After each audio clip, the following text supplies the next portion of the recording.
Welcome once again. For those I have not had a chance to meet before, my name is Mike Morrice. I'm a member of Parliament for Kitchener Centre. This is, in terms of the fun parts of this job, this might be right up there. This is such a wonderful opportunity for us to celebrate some incredible community leaders who've contributed to the social, cultural fabric, who fought to make our community a better place. And it's particularly special to be doing this in front of so many friends and family of the incredible people who are on stage with me this afternoon.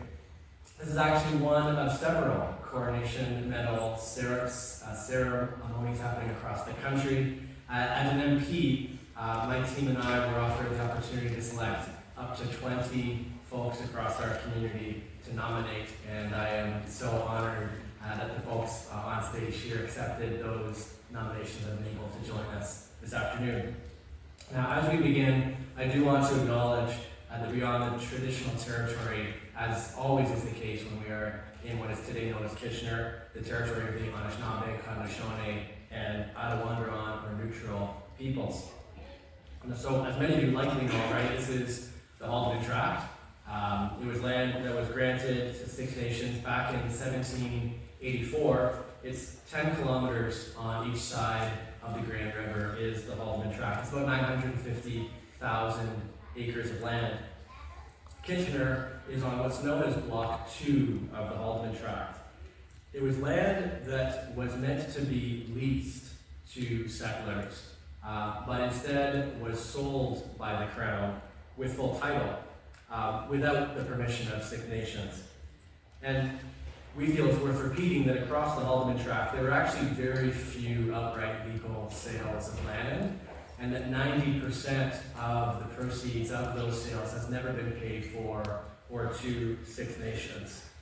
And in fact, there is a court case that continues to this day where Six Nations continues to put forward to the Government of Canada that appropriate compensation is something they are continuing to fight for, which is particularly problematic given that conditions on reserve continue to this day to be deplorable.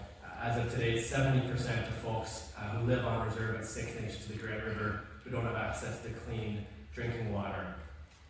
We share all of this with an interest across my team and I in nurturing and seeking out reconciliation, recognizing that there is no reconciliation without truth. But it seems particularly meaningful to recognize it today, knowing the number of people who are alongside me on this stage who are themselves Indigenous leaders in our community and our allies who have sought to, in their work, and work that is in fact being recognized today, work towards both truth and reconciliation.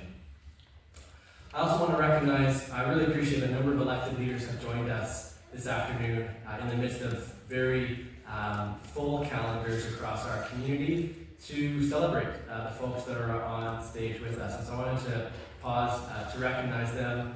My colleague, the Member of Parliament for Kitchener South Hespeler, Valerie Bradford, is with us. His Worship, the Mayor of Kitchener, Barry Verbanovic, who's probably giving me a hard time for saying that after this is done. Mayor, it's good to have you.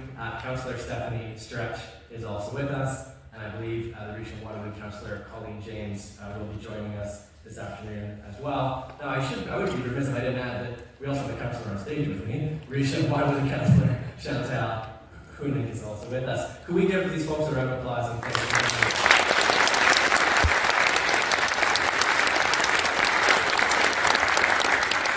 I also want to say a special thanks to the Mayor. The Mayor's added a certificate of recognition for each of the recipients from the City of Kitchener that recipients will be receiving as part of the presentation this afternoon. Mayor, very appreciate you for doing that. I also want to introduce my team to you all who have really made this afternoon possible. This is a bit going off script, but so it is. Rosalind Horn, you might have seen earlier, was, yes, I actually made this part up. Rosalind Horn is the director of our staff team. We have Dawn Gill, who is with us. Maybe Dawn, can you wave? Dawn might be still doing good work to make this all happen. I see Rachel in the very back. Kira from my team is also here. We have a number of volunteers who helped welcome folks in today. Hannah, Rodney, Ron, Stella, Rachel, Kathy, and Ambarish. Can we give these folks a round of applause?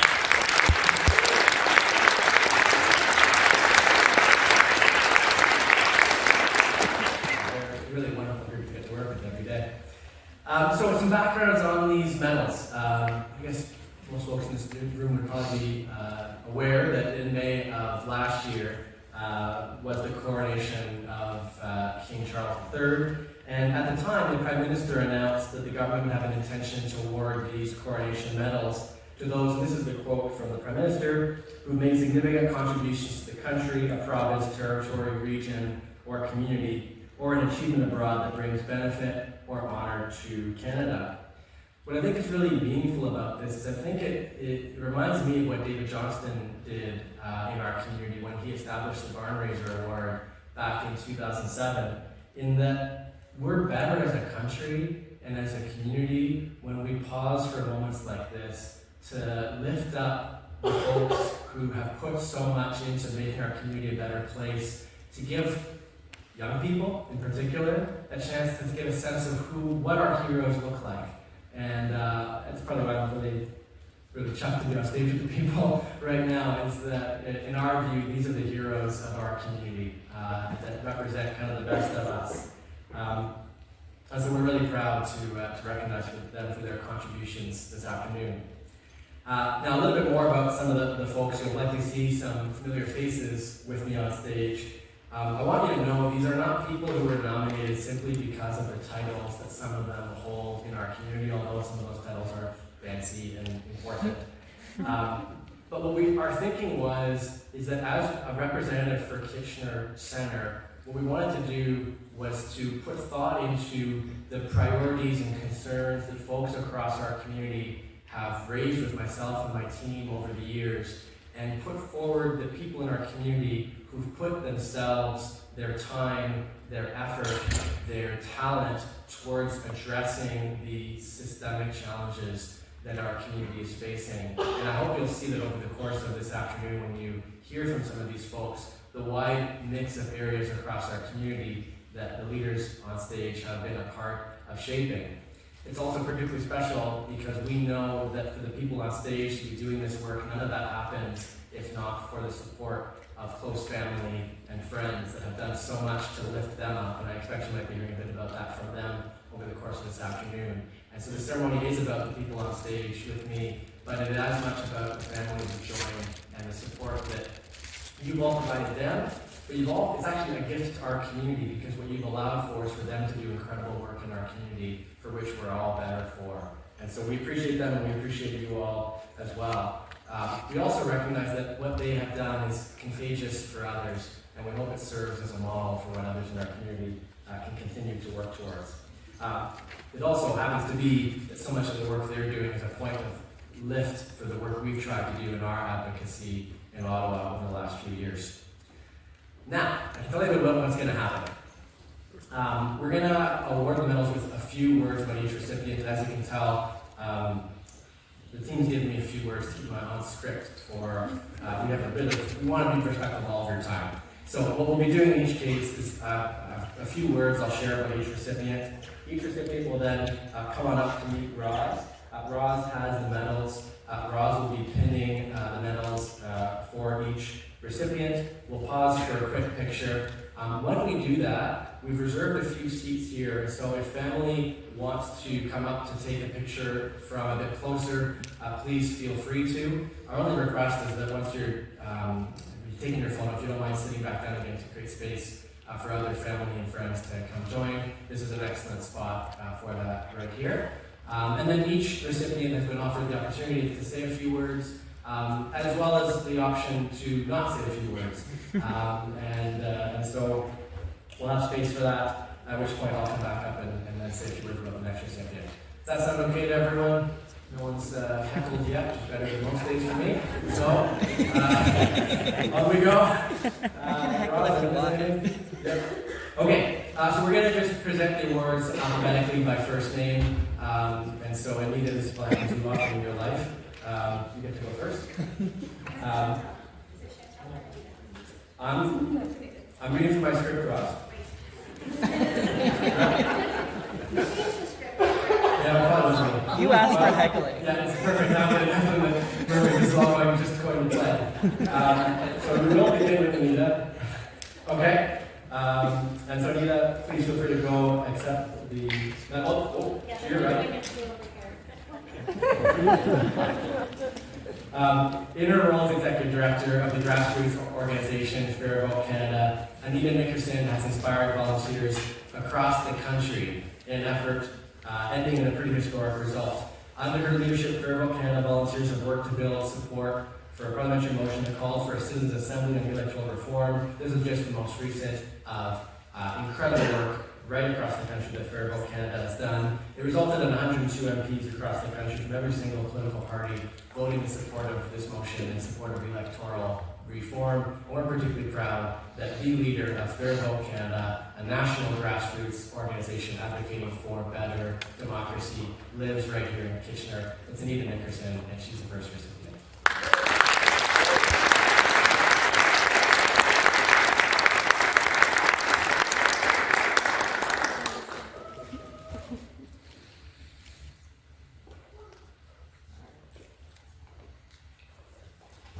Well, I didn't know I was going to be first, so I'm not too happy that my name started with A today.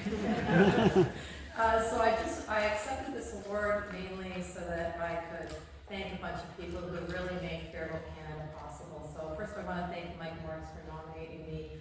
He has been a pleasure to work with in the past year on the motion for a National Citizens Assembly on electoral reform. We got support from MPs of every party in the House of Commons. This has been my passion for the past 15 years. The day I got this email from Rosalind about this award was the day that I found out that the founder of Farwell Canada, Larry Collins, passed away. And so it was just really sort of an ironic to get an award like this. And Larry spent, the first 10 years of his life building an electoral reform within Canada, and we wouldn't be here if it wasn't for him. The main people that I want to thank are our volunteers. Farwell Canada is almost 99% powered by volunteers, talented, passionate, hardworking people who keep this movement going day after day, year after year. I'm going to name a few of them, but there's so many. Gisela Lukert, Brian Campbell, Jennifer Ross, Ray Loffelmann, all our local chapter leaders. I recognize people here in the audience that helped make Farwell Canada happen, and our board of directors. Thank you.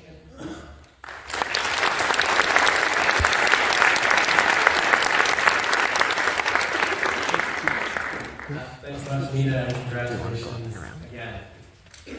Our next recipient, alphabetically, is Cait Glasson.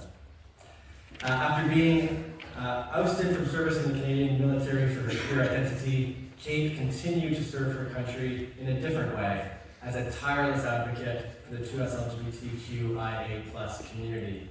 In addition to playing a pivotal role in the first Pride observation in Waterloo region and serving as a longtime president of Spectrum Waterloo region, Caitlin led a push for Canada to ensure asylum to transgender and non-binary folks facing persecution internationally. Her leadership actually helped set the record at the time for the highest number of signatures for a parliamentary petition. Over 160,000 people in 90 days supported Cait's petition. And I can tell you this is one of so many movements over many years that Cait has championed. She continues to serve as a beacon of hope to transgender and non-binary youth across the country, and we're honored to present her with this medal this afternoon. Cait.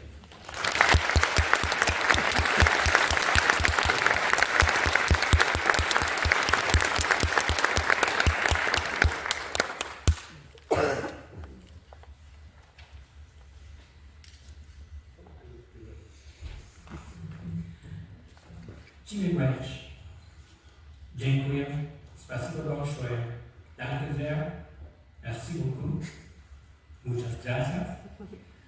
Arigato gozaimashita. Those are all languages I know, so that's all you're getting. Thank you, Mike, for nominating me. It's a big honor. I want to say, as I stand here on stolen land, it's about time we start paying the rent.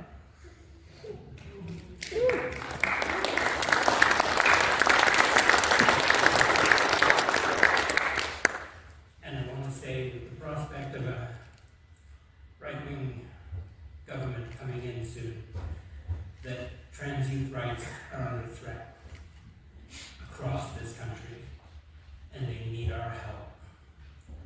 It is unspeakably cruel to take away their medical needs. I'm speechless. please, please, when you get a chance, fight for them.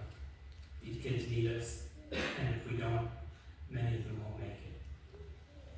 Thank you, Trans Rights Now.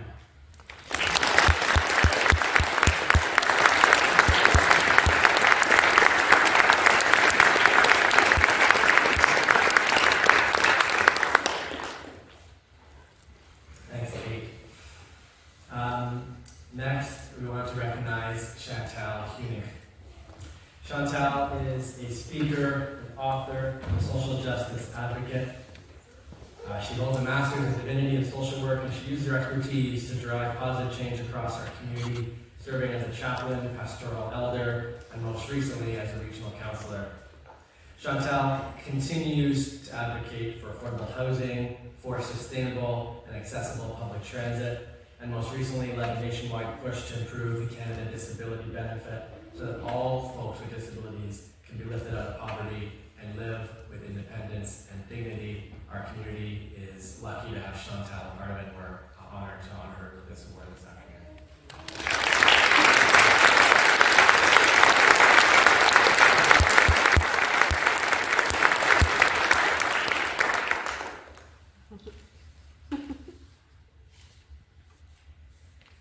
Maybe I can just hold the mic instead of pulling up to the podium. First of all, thanks, Mike, for nominating me for this award. It is a huge honor, and I'm very thankful and very proud and very excited. I think if you can do something good for someone, then you should. If you can leave the world a better place, then do it. I definitely have more good things that I want to do in this community still yet. And one of the reasons I feel empowered to do them is because of forward-thinking colleagues and allies like mine. And so I'm honored to be considered among this stage of many awesome community leaders that have much more experience than I do. And so thank you to all for being great examples and great mentors. And it's a delight to work for and in and with this community. Thanks so much.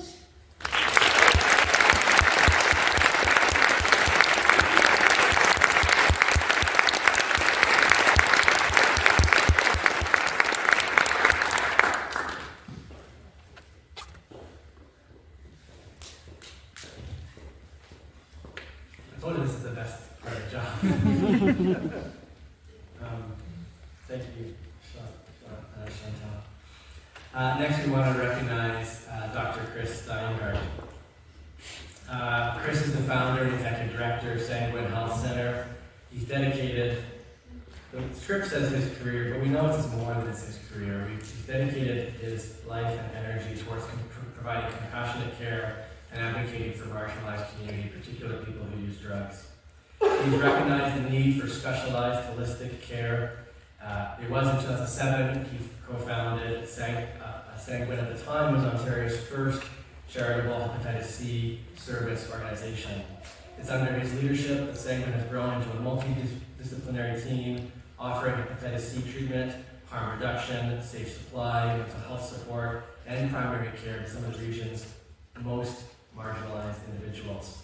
Chris continues to make a lasting impact by providing vital healthcare services to those who often fall through the cracks of traditional systems, and continues to advocate both in our community and across the country for folks in positions like mine to honor the lives of the people he serves.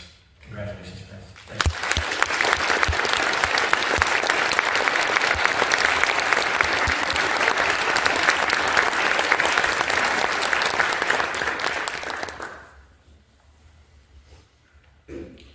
For those of you who thought I might not take advantage of the microphone and the captive audience in the 1 minute, sorry. Mike, thank you. Thanks so much for this, Mike. I really want to thank you for the work that you and your team have done and the support that you've given us and so many other agencies in our community.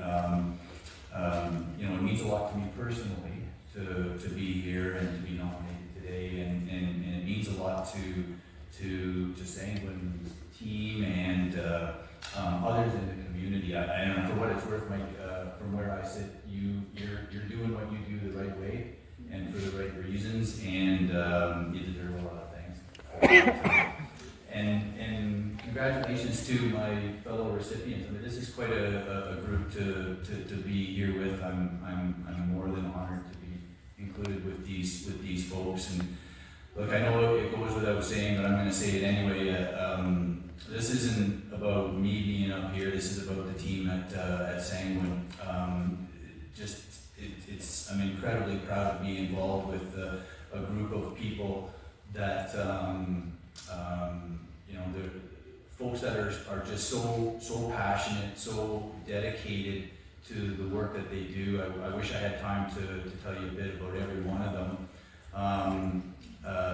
The glue that holds us all together is sitting in the front row right here, Michelle. She should be up here, not me.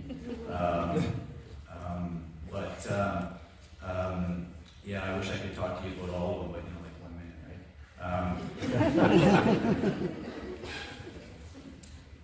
I do want to say that these are good people working tirelessly in very difficult circumstances to bring healthcare and other services to those in our community that we have pushed to the margins under the systems that we've created, and doing this work in a time of unprecedented crises in homelessness and overdose harm, and coming into this year with unprecedented barriers put in front of the work that we're trying to do. But we're going to keep doing what we do. We're going to figure out how to do more of it, and we're not going anywhere. So despite some earlier grumpiness in the day, sorry Michelle, I am very happy to be here. I am beyond honored to accept this award on behalf of the team at Sanguine and the people that we try to serve in the community, and even though I had to get cleaned up and come up here today.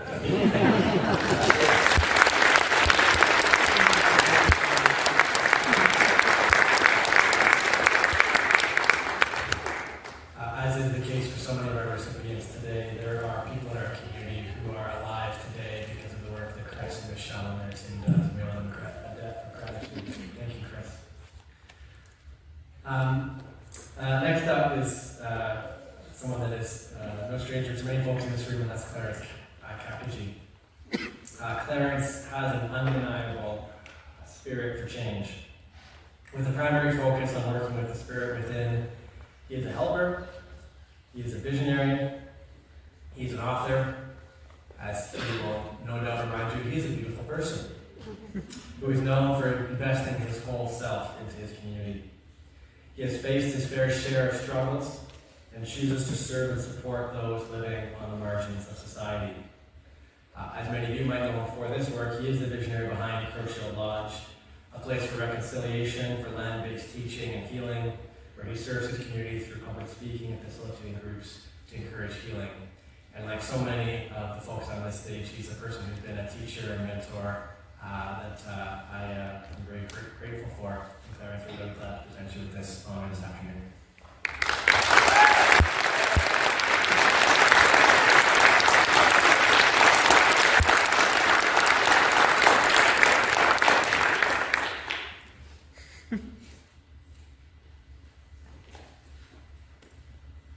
All right. Well, interesting day. I want to thank everybody here for showing up. I want to thank Mike for nominating everybody, including me. And I want to introduce myself. Wache, Ani, Oju Sengo, Tanse. I am Kiwe Tinway in the day. I'm from the people of the Muskegawak, people of the river, Chaco Cree First Nation, Bear Clan, and I am a beautiful person. Took me a long time to say that. And I'm gonna receive this medal on behalf of my sister.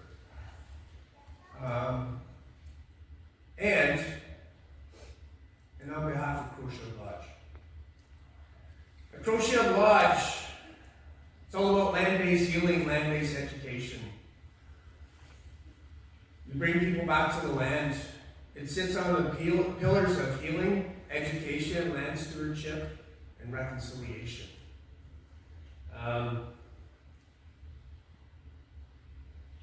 Maybe that should be reconciliation. I'm not sure.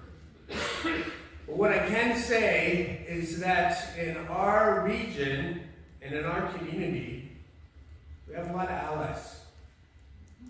And I believe allyship is going to take us to reconciliation. But why we do this work at Crochet Lodge is so people can answer 3 very important questions. Those questions are, who am I? Why am I? And what is my purpose in life? So with that, Miigwech, Inisquamitan, thank you. And it's an honor for me to receive this.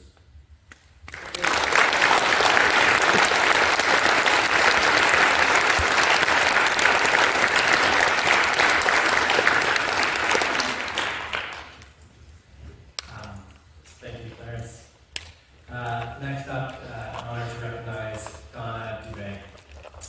As the founder and executive director of the grassroots organization, The Healing of the 7 Generations, Donna has been instrumental in addressing complex needs left by the legacy of the residential school system and supporting First Nation, Métis, and Inuit community members across what is now known as Woolery region. It's under Donna's leadership that the Healing of the 7th Generation runs 20 programs, with one centering reconciliation and corrections through their partnership with the Grand Valley Institution for Women, a program that we're deeply grateful that they continue to operate. They also raise awareness of the tragic impacts of the residential school system. In fact, if you've participated in one of the Every Child Matter walks in our community, you'll often find it's Donna, who you may have heard from at the end of one of those walks, and it's her team who often is part of leading those walks. And they are getting now ready to open the first Indigenous daycare run by Indigenous leaders in Woolery region.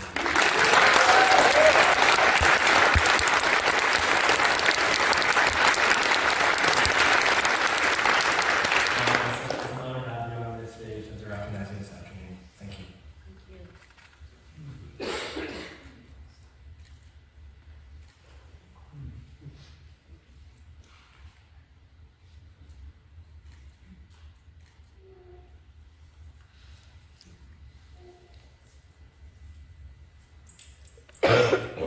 Sego, Skanagoga, Gananangwa Sangwendiso.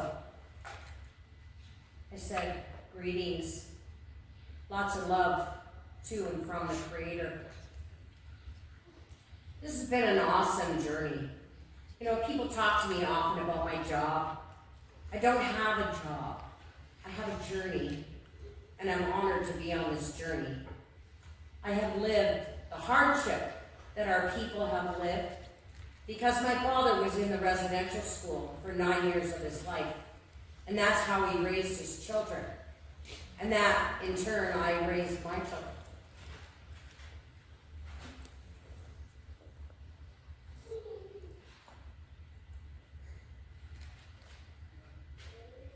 Things are different now. I've been on my healing journey for 30 years, 30 plus years. And I'm so grateful to accept this award from Mike and his team and the community, because that's where this award is really for. It's for our community. After all these years doing what we do, it's nice that our people are being recognized, that things in our community are being recognized. Things were taken away from our people, and we were put on the back burner for a long time, and now we are starting to come forward. What I would suggest to everybody is the Creator always plants these seeds in the back of your head, and we can imagine them as dreams. It's our responsibility to water those seeds so that those ideas grow to help you move forward in your journey. I'm very honored to be here today. I want to congratulate all the other people that are on this stage. Most of us are friends and allies. My brothers are here today, and our families are here today. And if it wasn't for the support that we have for each other, there would be a lot of dark days that we would have had to go through by ourselves. So I continue to say, let's continue to work together. Mike, you and your team are doing some awesome work for community, and I really appreciate that. Yawa, Onabawahi.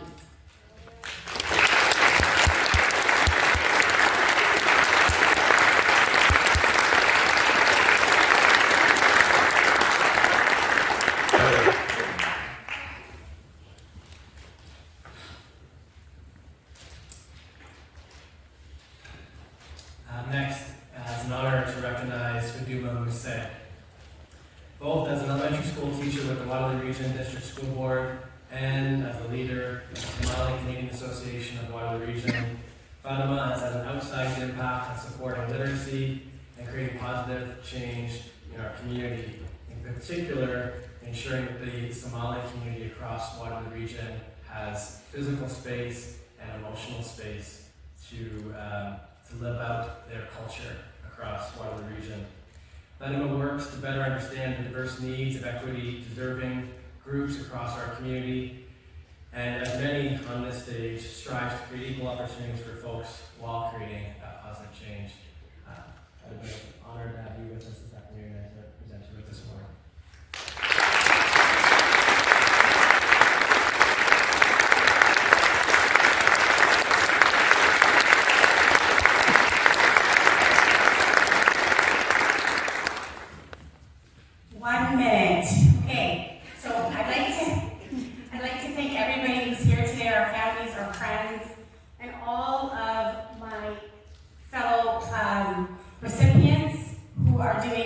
In community, who are on the grounds, who are supporting families, who are connecting with community and building trust. I can't thank you enough for all the work you all do in community, and I'm so proud of all of us in making Waterloo Region what it is today. Our community has changed. It has welcomed numbers and numbers and numbers of newcomer families coming from all types of backgrounds, and I'm so proud to call Waterloo Region our community as we continue to welcome people here.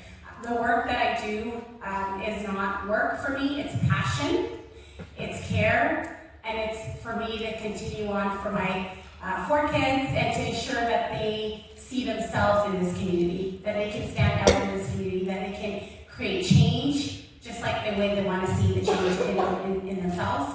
And so I thank everybody for this award. Mike, you and your team are doing great work in connecting community, and your commitment to us in terms of developing and growing as a united community is remarkable. I can't thank you enough for the work that you and your team do. Thank you so much for this, and I look forward to continuing to build community together. Thank you.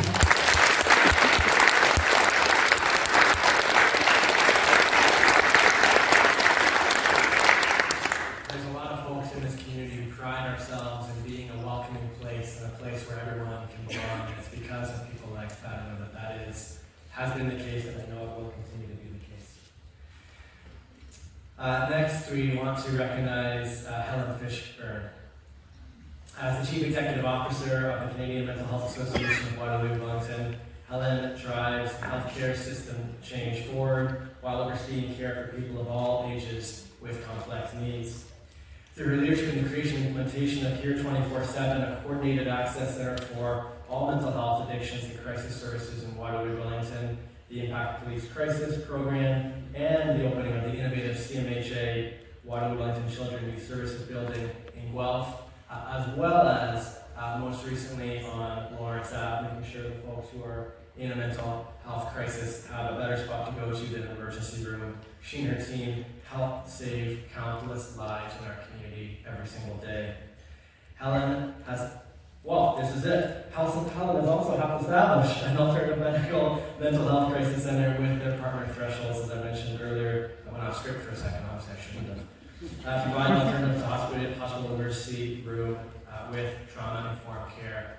What we're trying to communicate here is Helen's the kind of person who's taking big risks to make sure that those who are in a mental health crisis have the support that they need at a time when we need to continue to reinforce that mental health is healthcare. And while our healthcare system doesn't always see that, it's Helen and her team that do it, and they do it every single day on all of our behalf. And Helen, we're deeply grateful for the work that you do. That's why we're presenting this afternoon.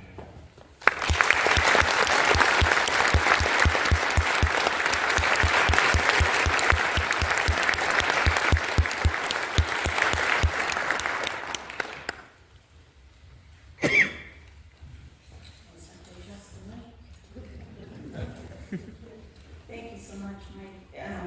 It's a real honor to be here with everyone today. And for those of you that know me well, and some of you do, I don't do well in this award space. And I think Chris said it well. This isn't about me. It really is about the countless people.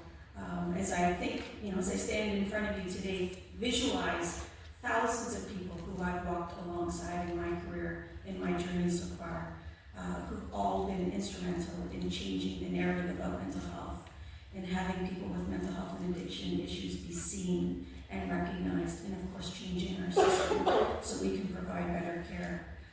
So some of those people are the 450 staff who work at CIGI who work so hard every day. Some of those people are the incredibly courageous people who battled back from their own mental health and addictions journey and shared that inspiring healing and hope. Some of those people are the family members who have lost a loved one and are courageously fighting to change our system to make it better. And some of those people are leaders, like the people on the stage who I'm very honored to stand with today, who are fighting through barriers so that people can get the care that they need and be seen. The number one protective factor in mental health to stay well is a really good support system. And I am blessed to have an amazing team, both inside CIGI and outside, including Mike and his team, and Clarence and Chris and all kinds of other leaders in the community who really rally together.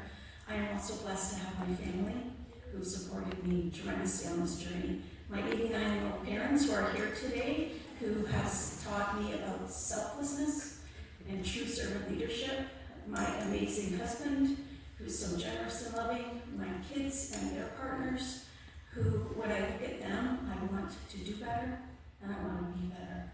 So thank you all so much for inspiring me to keep going. This medal is not about Helen Fishburn, but about continuing to fuel the fire that we need to set to get more mental health and addictions care for people who need it most.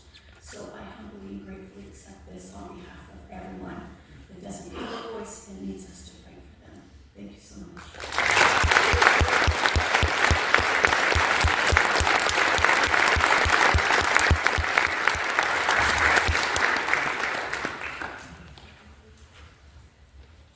Helen, you remind me once again just to say a thank you to the number of families who are here with us who shared their loved ones with our community in such a good way over so many years. Thanks to you all. And it'll go unnamed. This is a fairly humble group with me this afternoon.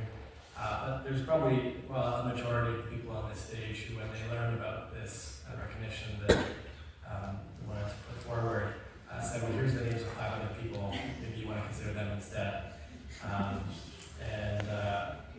Some of which maybe took me some convincing to say, no, this is why it's really important that you're the person on stage today, alongside a whole group of people that we know that this work is part of, alongside.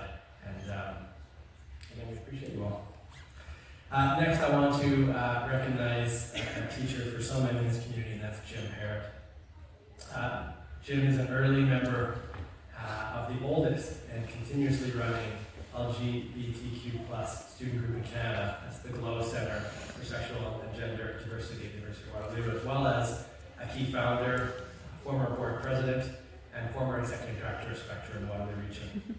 Jim has been instrumental in advancing the rights of the queer community of 2 LGBTQ+ people across Waterloo Region, and in fact, right across the country. Jim has been part of the fight for marriage equality. He and his husband, William, became the first gay couple to be married in Waterloo Region. Jim has experienced discrimination in our community unlike someone like myself will ever know, and he's continued to advocate for better throughout. He continues to ensure that queer stories are not lost to time through his incredible work with the Grand River Rainbow Historical Project. For all this and more, we're honored to present Jim with a medal this afternoon. Thanks so much, Jim.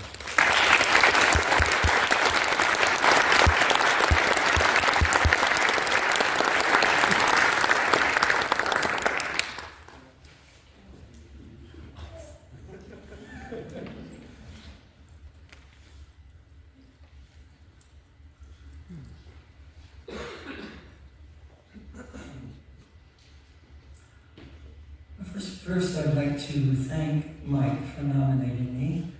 And second of all, I realized I should have prepared formal remarks. Fortunately, I am never at a loss for words. So you'll have to bear with me. I've been a queer activist for the last 5 decades. If I were to calculate, I think it's 53 years. I'm a professional librarian. I like to take on 10-year projects and work away at them very slowly and carefully. So I've been doing that for quite a while. Several of them have, in fact, been for the queer and trans community. The last 25 years, some of it would have been really hard to do without having my sweetheart by my side, my husband. I believe he's sitting over there, and if not, I'm going to hear about it later. So, yeah, I'm now 81 years old. I do not have another 10-year project in me. And because of things that have been happening lately in Canada and the world in general, this leaves me frustrated, but also leaves me with a sense of helplessness, which I have a feeling some of you in the audience here share as well. I honestly don't know exactly what to do because I care about the entire community. I certainly care about the queer and trans community because we're coming under more attack, but the entire community is going to be in some difficulty. So I don't know exactly what to do. I do not have any more organizational juice in me. It's all drained out. What I've determined to do is, as I will try to help people who do have organizational energy left. And the other thing is, I have made a firm intention to be as pleasant as possible to as many people I meet as possible, no matter how challenging that might actually be.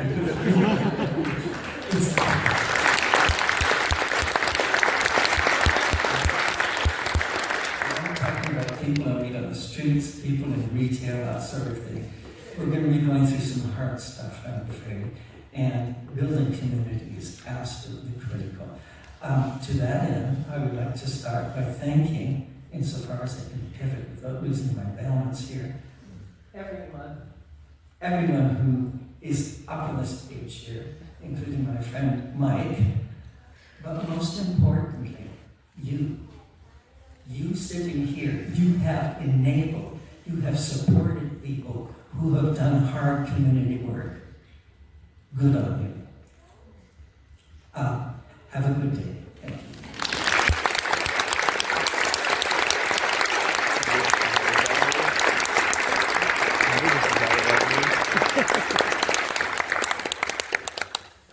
Jim, as is the case for so many on this stage, rest assured the work you've done will continue for so long. And the people you inspire will be and are ready to be following your footsteps.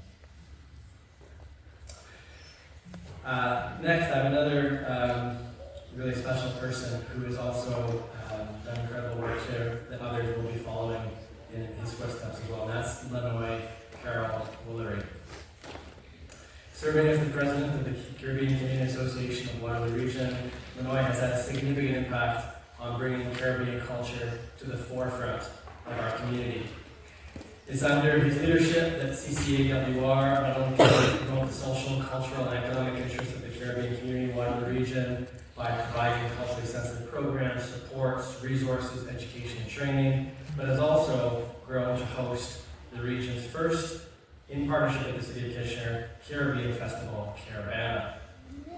Kitchener.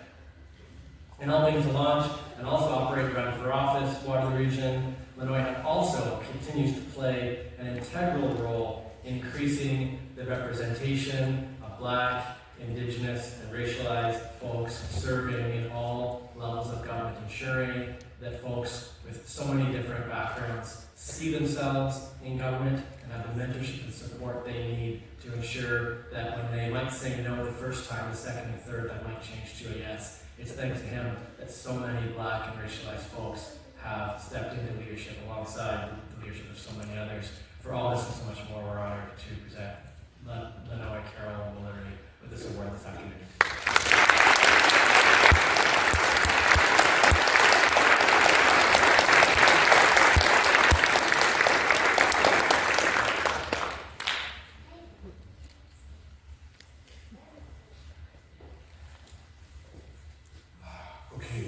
I'd like to share a very short story with everyone here today. It's a story that plays on repeat in my head. This is a story about 4 people named everybody, somebody, anybody, and nobody. There was an important job to be done, and everybody was sure that somebody would do it. Anybody could have done it, but nobody did it. Somebody got angry about that because it was everybody's job. Everybody thought anybody could do it, but nobody realized that everybody wouldn't do it. It ended up that everybody blamed somebody when nobody did what anybody could have done. And this is what helps to drive me day in, day out, year in, year out, to do the work that I do with the racialized communities here in Waterloo Region. I'd like to start by saying thanks to the nomination committee and the selection committee. Really surprised to be here. I'm very honored to be here on stage with all my fellow recipients. And I want to say I just can't wait for the group photo afterwards. I'd like to recognize the Caribbean-Canadian Association of Waterloo Region. I serve as chairperson of the board right now. I moved to this region in 1992, so this is my 33rd year here. I was born and raised in Jamaica. Some of my family is here with me. And for those of you who don't know, Jamaica's national motto is out of many, one people. And that really helps to inspire the work that the Caribbean community does here in Waterloo Region every day, every year. So I'd really like to recognize my CCAWR colleagues and dedicate this award to the Caribbean Association, which, by the way, is celebrating its 50th anniversary in the region this year.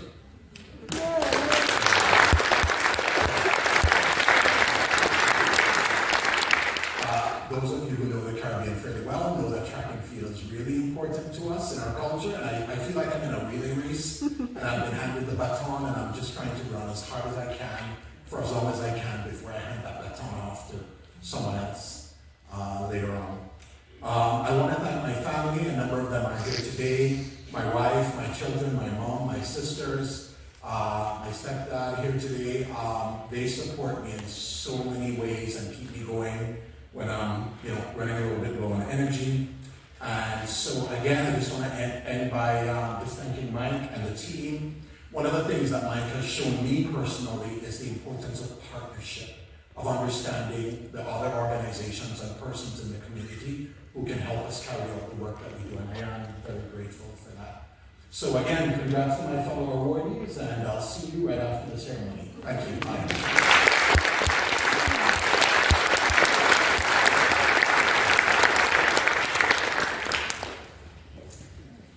You're running a great race. One that we're all grateful for. Next up is one of 2 honorees who is unable to join us today, in both cases because they're continuing to do the incredible work that they're being recognized for, and that's Marcia Smellie. Marcia was unable to join us today, but I want to recognize the difference she's made, especially making waves as the first Black educator at her Waterloo Region school. Throughout her incredible career, she was heavily involved in Ontario Secondary School Teachers Federation and took on various administrative roles that led to race relations, leadership camps, and education seminars. She currently serves as the Ontario Secretary for the Congress of Black Women Waterloo Region Chapter, supporting programs that benefit local communities and offers scholarships to Black youth who excel in school activities. In fact, it's for this reason that Marcia is away right now at the moment. She's in Toronto celebrating Ontario's newest chapter of the Congress of Black Women. Marcia, as well, alongside Lannois, was instrumental in launching and operating Run for Office Waterloo Region. She continues to play an integral role in increasing the representation of visible minorities across all levels of government. She is a teacher, a mentor, an elder, and someone that so many in our community have been so blessed to learn so much from, and we're honored to present her with an award this afternoon as well.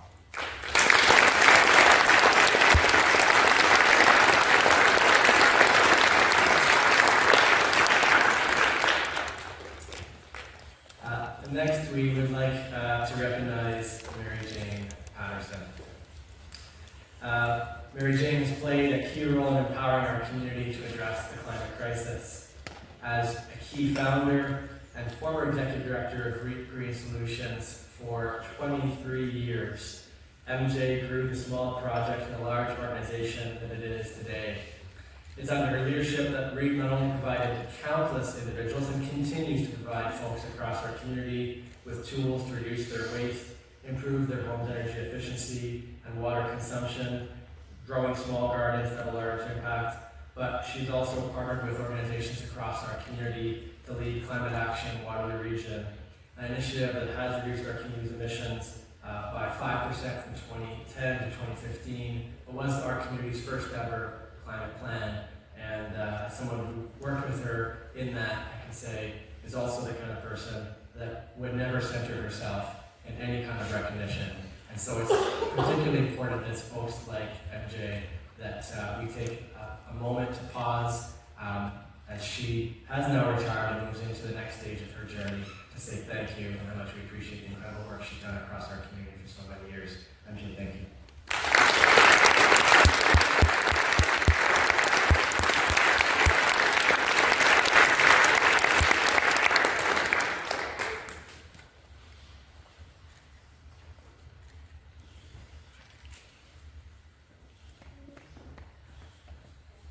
Hi, everybody.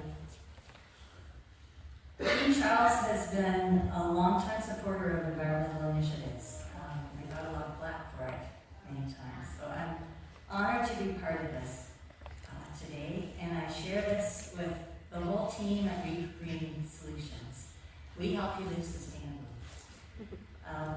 Glad that our executive director, Patrick Gilbride, can be here this afternoon, and I also want to thank my Kitchener family who's here, the people that welcomed me to Kitchener 26 years ago when I moved here to change my life and my career. I want to say thank you to Mike for standing up for the environment, for the vulnerable, and for human rights, and to your team. I also want to say that I think we're entering a time now where it's going to be harder than ever to stand up for planet Earth and for all the causes that we see up here. And it's really a time to dig deep and build the groundswell. And let's not forget that all these organizations represented here on the stage need our support. And make sure we can all keep doing this. Thank you.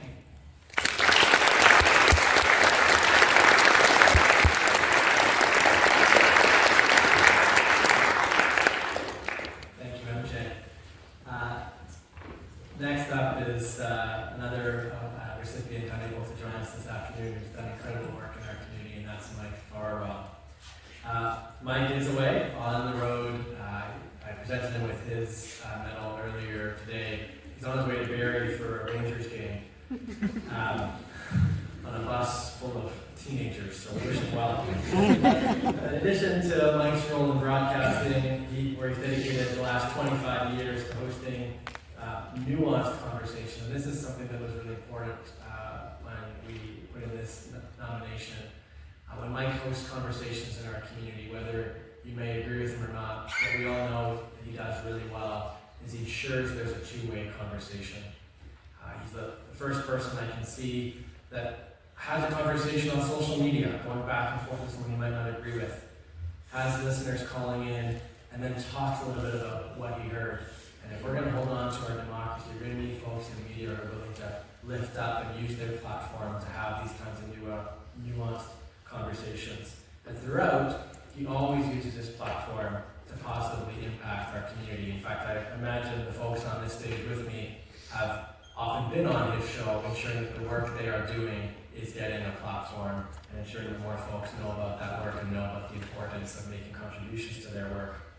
It's on this note, we also want to recognize his incredible initiative, Farwell for Hire, in which he takes on various jobs in exchange for donations. I'm sure many in this room may have in fact hired Mike over the years. Well, your contributions since 2014 have raised over $1 million for cystic fibrosis.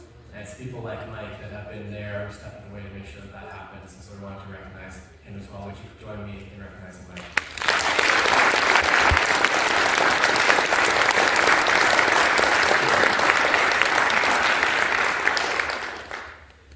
Well, next, like as often is the case in my life, there's always a few Mikes. Dr. Mike Stevenson. Michael Stevenson is a family physician who founded Sanctuary Refugee Health Care Center in 2013.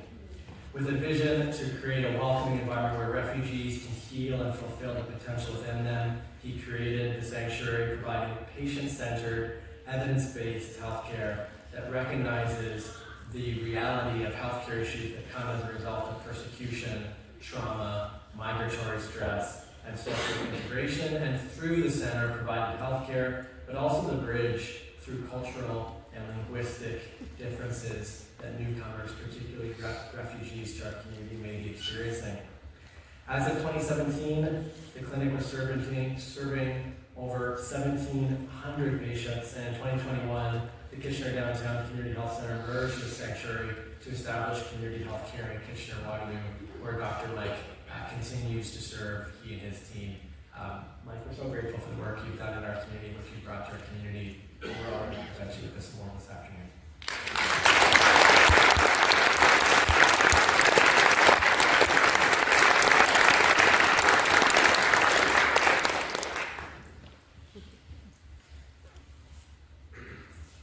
Thank you so much, Mike.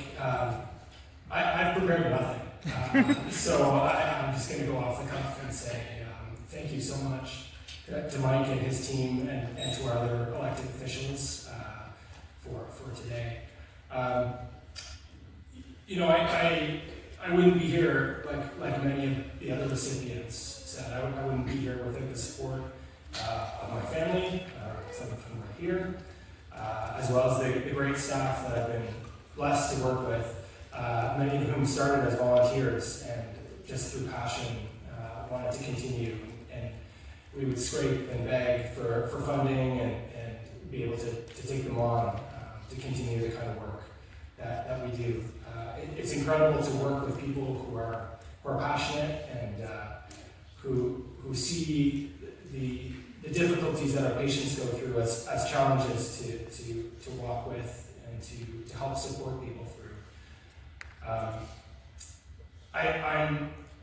I'm always humbled by our patients and their experience of as being newcomer refugees in this city.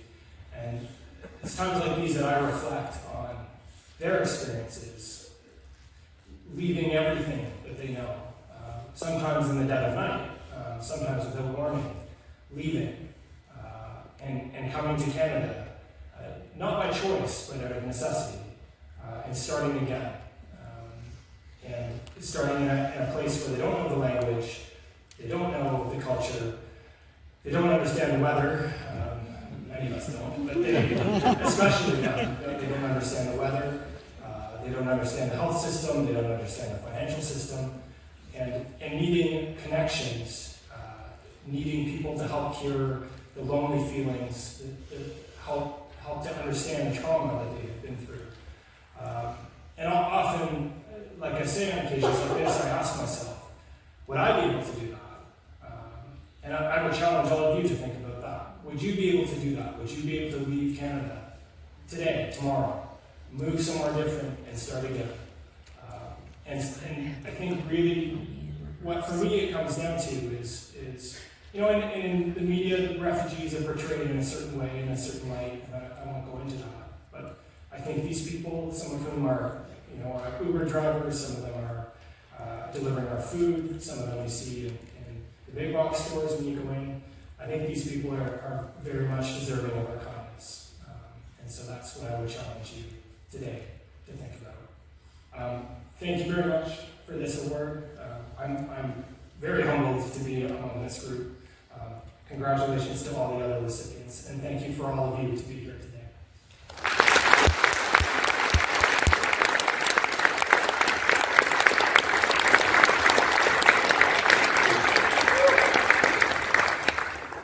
Thanks, Mike. We asked folks to limit their comments, and now I keep adding on. But I feel like I have to say, it's also thanks to people like Mike that refugees who came to our community who needed health care were in a position to get that care, and then have gone on to start businesses in our community, have gone on to teach our children that the ways that refugees have been able to make our community better starts with making sure that those folks have the quality health care that they deserve. So thank you, Mike, to you and St. Anthony and your whole team. Next, I'm so glad to recognize Mona Loffelmann. As the founder and executive director of African Family Revival Organization, or AFRO for short, Mona has worked tirelessly for her community, overcoming countless barriers and dedicating her own time and resources to uplift those who share their experiences and hers. She is known for treating everyone she helps as family, providing care, dignity, and unwavering support, leaving a lasting impact on everyone she meets.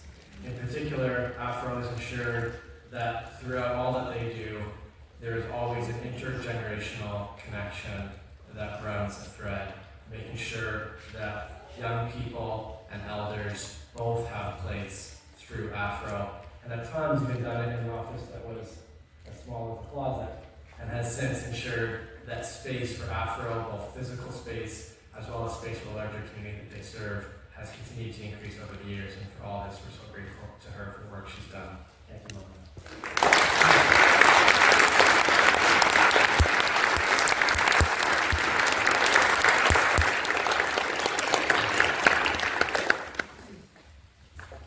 Hi everyone. I did not have anything to say, but I just want to say thank you. Thank you, Mike, for recognizing the hard work that we do, and congratulations everybody, and have a great day. Thank you.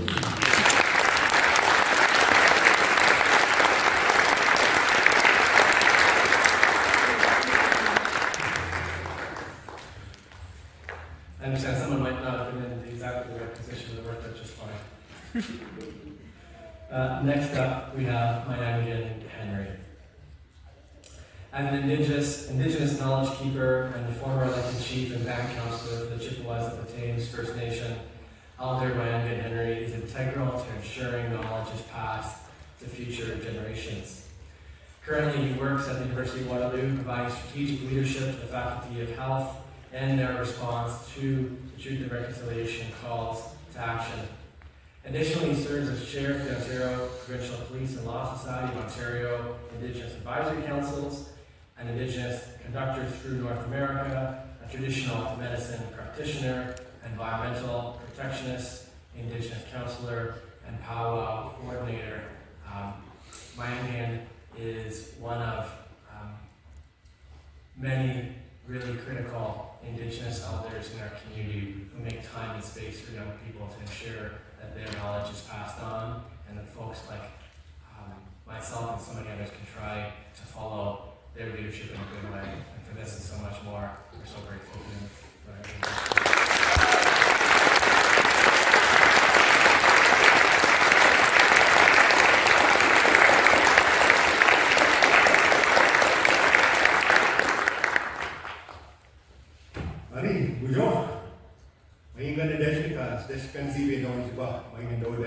I wanted to use a couple of those words in honor of those residential school survivors, those children that weren't able to speak the language.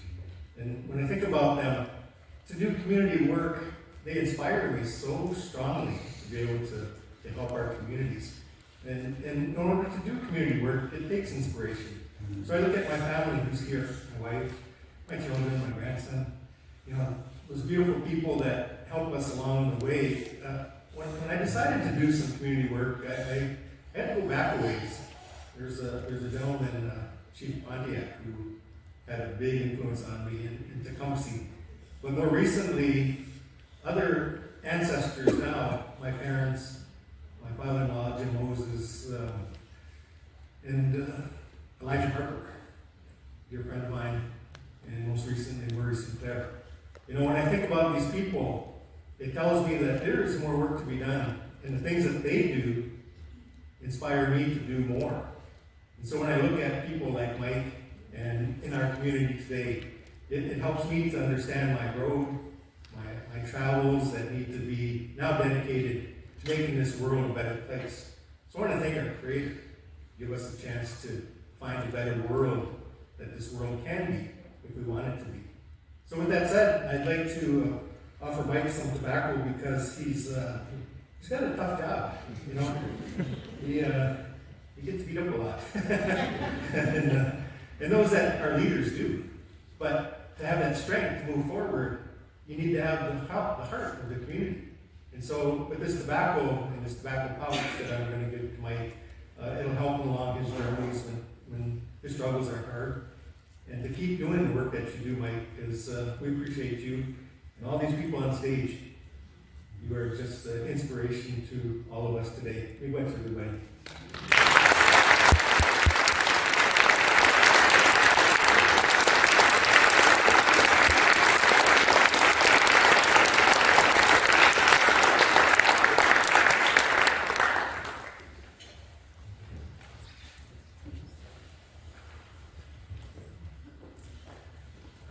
Next, we'd like to recognize Pam Patel, who may have brought with her the youngest attendee. If somebody can find Colin, so we can have for him to join. You know what, Pam? What if we? Perfect. Now we can begin. As the artistic director of MT Space, Pam pursues her passion for centralizing and bringing to the forefront racialized voices through theater. Pam has elevated the careers of so many emerging artists and future leaders through mentorship programs and initiatives, including the Arts Exchange. She's also supported the arts across Waterloo region through her role volunteering on the City of Kitchener's Arts and Culture Advisory Committee. Her advocacy runs the gamut. She's one of the first to remind me whenever we chat how important the guaranteed income is for artists in our community and how we need to continue our advocacy for a guaranteed income. She shares her expertise on fostering community and belonging through individual talks and roles on nationwide and international panels, and most recently these conversations have focused on advocacy for accessible housing and a guaranteed basic income. She's also a recent mom, and we're so proud and grateful for the work she's done in our community for so many years.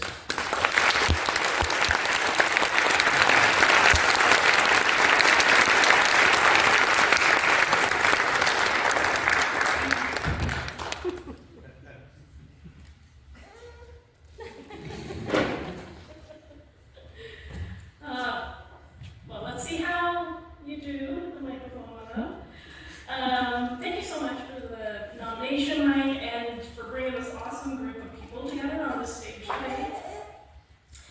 I'm truly grateful for this honor. You know, receiving this medal is a reminder that things aren't always black and white.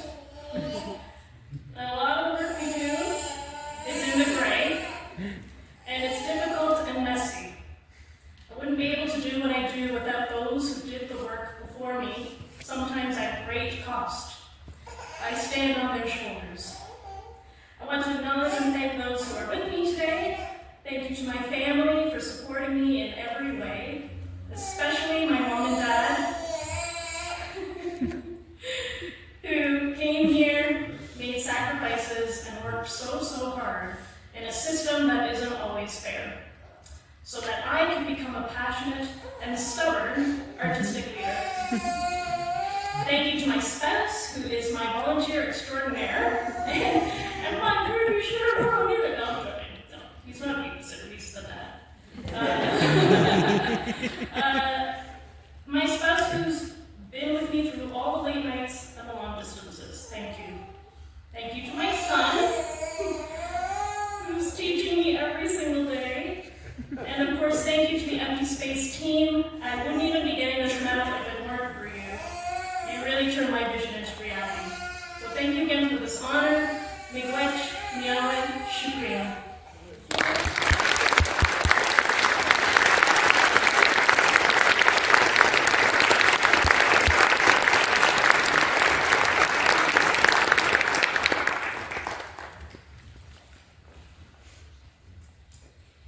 Thanks so much, Pam. Next, we'd like to recognize Sara Casselman.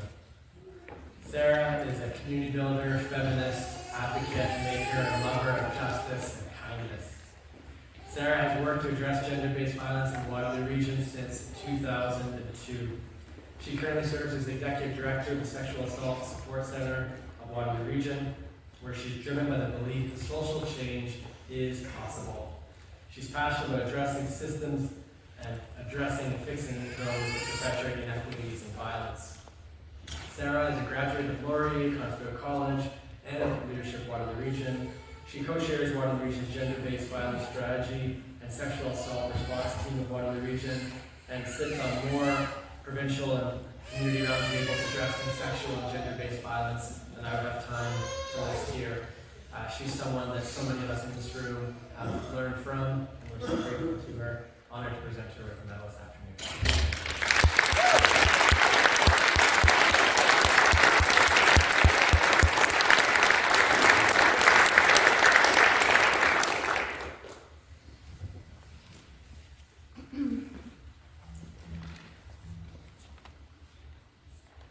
Lots of stuff. Good afternoon, everyone.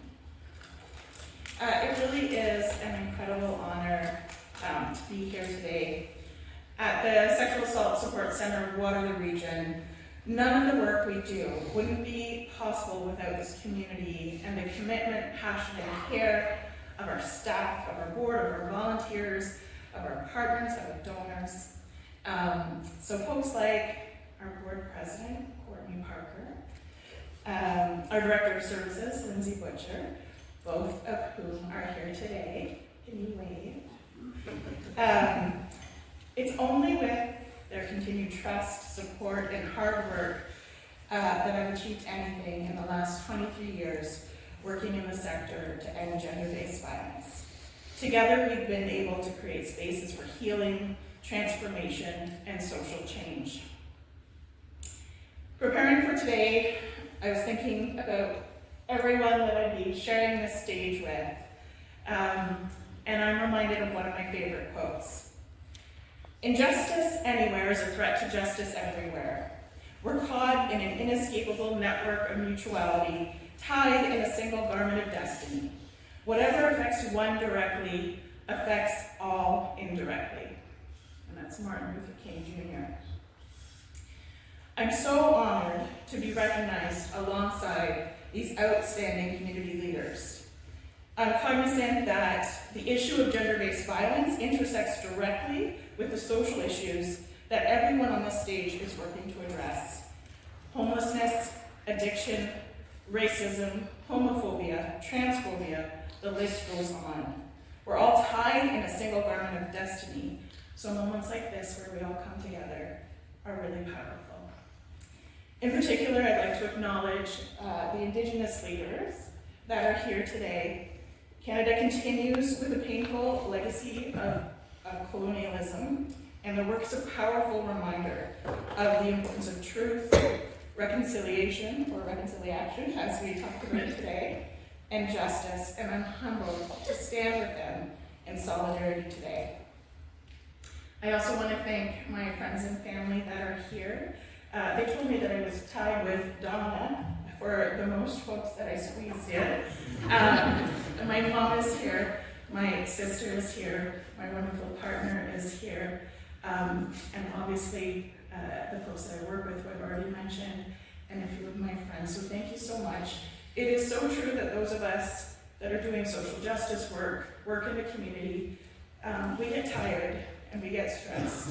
And it is our families and our friends that see us through those times and lift us up and give us the energy to continue the work that we're doing. I'm actually a little disappointed, Mike, because I thought that you and I had a special relationship, and it turns out that everyone on the stage has a special relationship. Because I was going to say, he has been an incredible ally for those of us in the community that are doing work to end gender-based violence. Truly, he goes the extra mile, he sees things through. And so I feel like that's what everyone here has been saying all day, but it is still true. So I'm so lucky to have, we're so lucky to have you in our community and your team in our community doing what you do.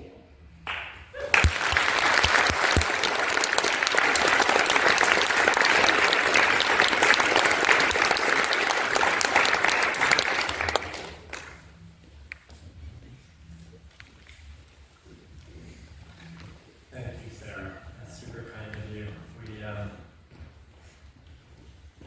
I appreciate you mentioning the connections between so much of the work on this stage. When I think about why I've stayed in one position all these years, it's because of the people on the stage and others who made those connections.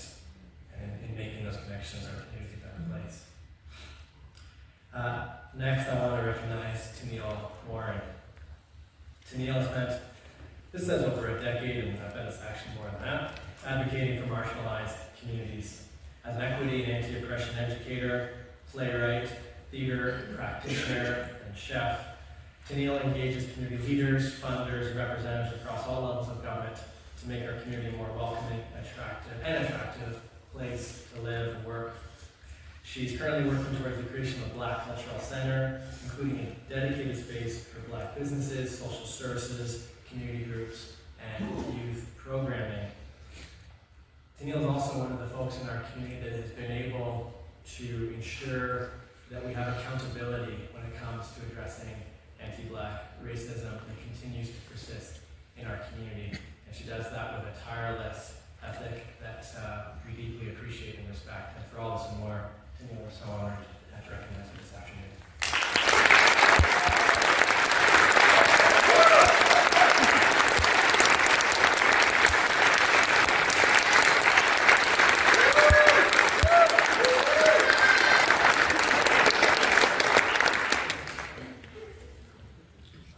Hi, Bubba. I mean, I wouldn't believe I could name the irony of the moment.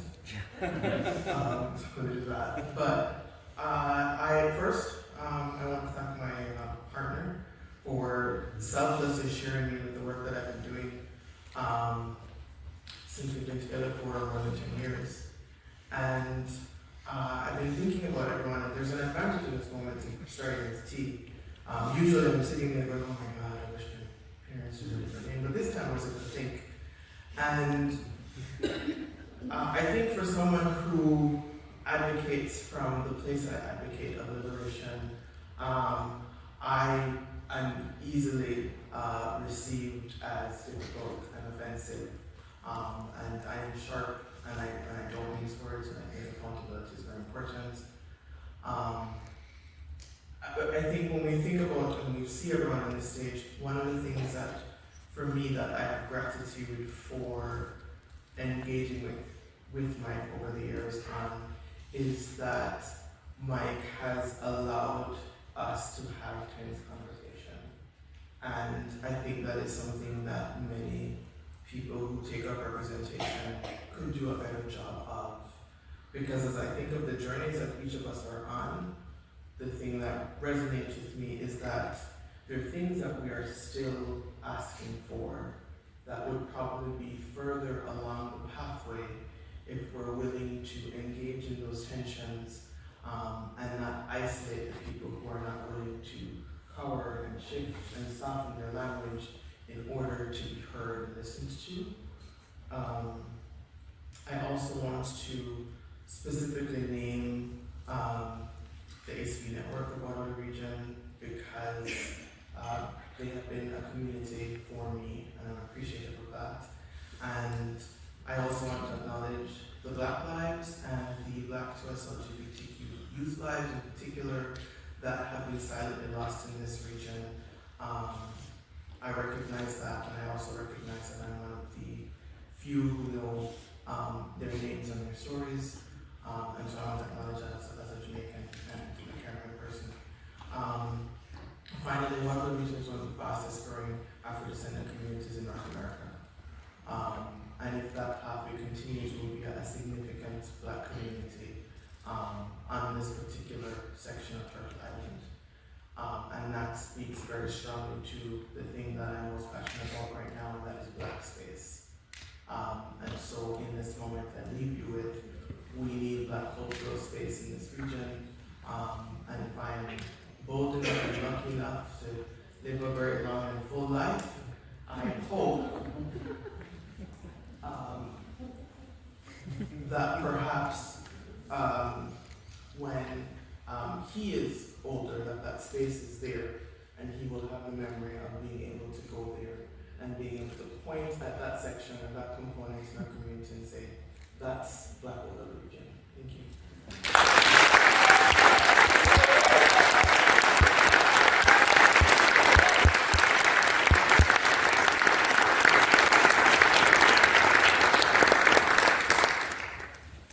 Thank you, Teneile. As a final recipient, we wanted to honor this afternoon his father, Toby Collins. Under Father Toby Collins' leadership, St. Mary's, Our Lady of Seven Sorrows Parish has become an integral part of the larger community. In fact, was lifted up. Identifying a need, they launched an expanded tiny home takeout to ensure quality food is available to those who need it. 5 days a week, no questions asked. Grab a bite, get it if you can. Toby has also worked for years to build relationships with the team at Anishinaabe to continue to grow truth and reconciliation at St. Mary's Parish. They've raised funds to support programming at Anishinaabe and have secured land use to feed Indigenous neighbors through volunteer farming. Throughout, Father Toby is the person who's walked alongside those for whom others in this community have chosen not to walk alongside. He's the person who's been there with someone who might be living unsheltered, someone who's struggling with an addiction, and yet, whether it's tiny home takeout or any number of other supports through St. Mary's, it's someone like Father Toby and folks at St. Mary's who've been there for all this and so much more. Toby, we're honored to potentially this along this afternoon.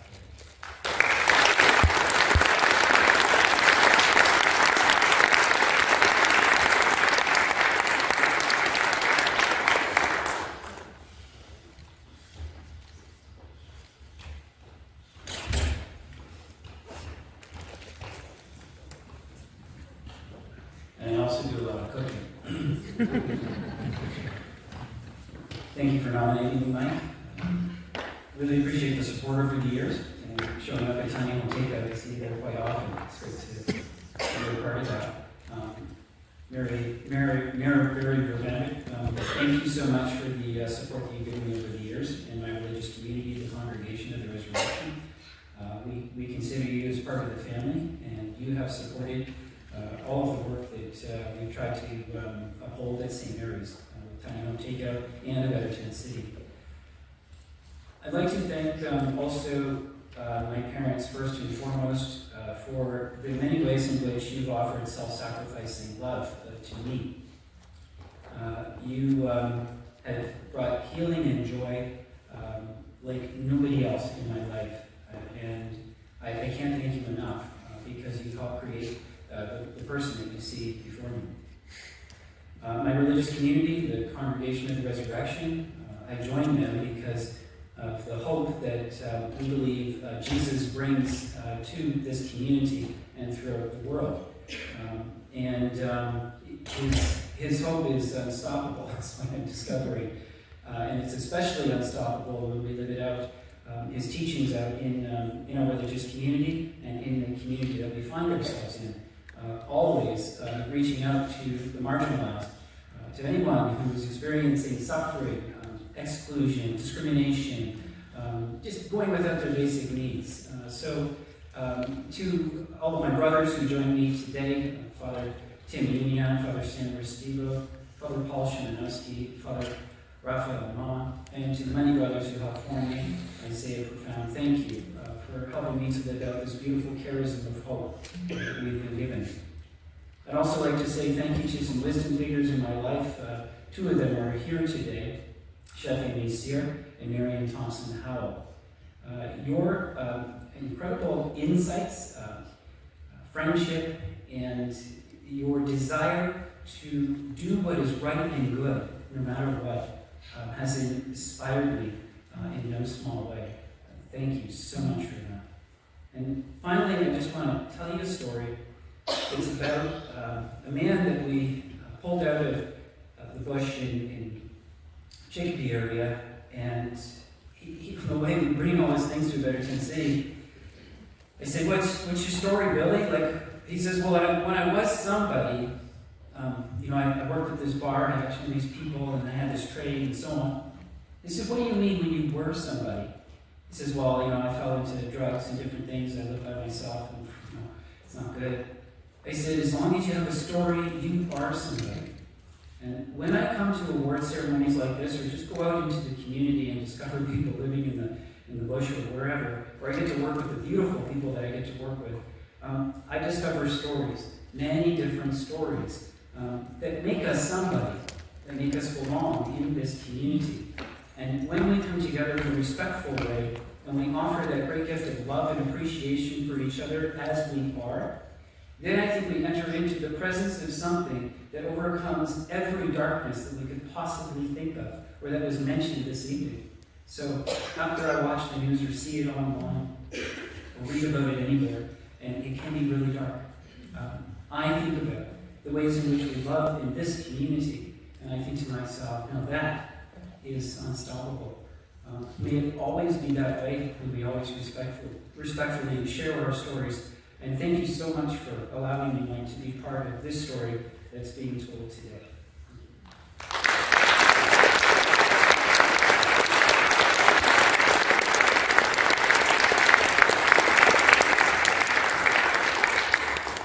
Thanks again, Toby. As the last for the awards tonight, I want to say a final thank you to you all. Came through in some of the words that we've shared, the work you're doing for so many of us when there's a hard day and you get a sense that taking a step back, just the work you're doing that gives people in our community hope. And it's the way you do it that gives us the vision of what the young people in our community can look up to. And so thanks again for the work you do. Can we give the honorees a